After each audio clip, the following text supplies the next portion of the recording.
কোরবানির ঈদের বাকি আর মাত্র কয়েকদিন। দিনাজপুরে এখনও জমেনি পশুর হাট। গরুর যোগান ও ক্রেতা কম থাকায় বেচা বিক্রিও আশানুরূপ নয়। তবে ইজারাদাররা বলছেন শেষ সময়ে জমে উঠবে পশুর হাট। এদিকে পাবনায় আলোড়ন তুলেছে বিশাল আকৃতির ষাঁড় রাজাবাবু।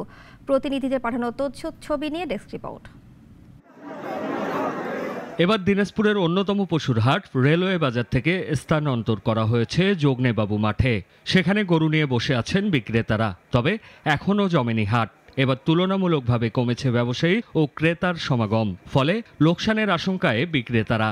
স্থানীয় 13 থানা সব লোকজন কাস্টমার আমাদের এখানে আসছে। কেন গরু বিক্রি করতে গেলে লস।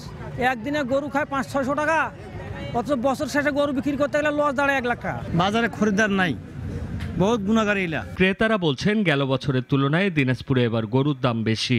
আগের বছরে আমরা মনে করেন 72-75 এই দামে পাইছিলাম, কিন্তু এইবার আমরা 8-10 হাজার টাকা গরুর দাম বেশি। আশেপাশে 2-4টা হাট ঘুরে দাম অনেক বেশি। হ্যাঁ, এটা ক্রেতা সাধারণের জন্য একটা সমস্যা। তবে ইজারাদারের দাবি শেষ মুহূর্তে জমে উঠবে পশুর হাট, বাড়বে বেচা বিক্রিও।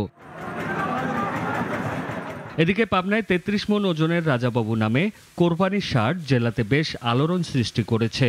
জেলার মালিগাছায় বিশাল আকৃতির এই গরুটি এক নজর দেখার জন্য দেশের বিভিন্ন প্রান্ত থেকে ক্রেতারা আসছেন খামারে। আমার মনে হয় না পাবনা জেলার ভিতর এত বড় গরু কোনো খামারে আছে।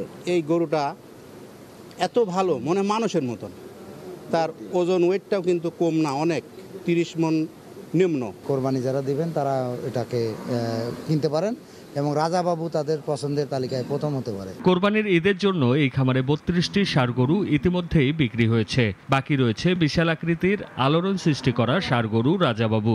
দেশি খাবার খেয়ে বড় হওয়া এই গরুটির দাম হাঁকা হয়েছে 15 লক্ষ টাকা। ডেস্ক রিপোর্ট, নাগরিক। একমাত্র ওয়ালটন এসি দিচ্ছে 1 বছরের রিপ্লেসমেন্ট গ্যারান্টি এবং কম্প্রেসারের 10 বছরের গ্যারান্টি।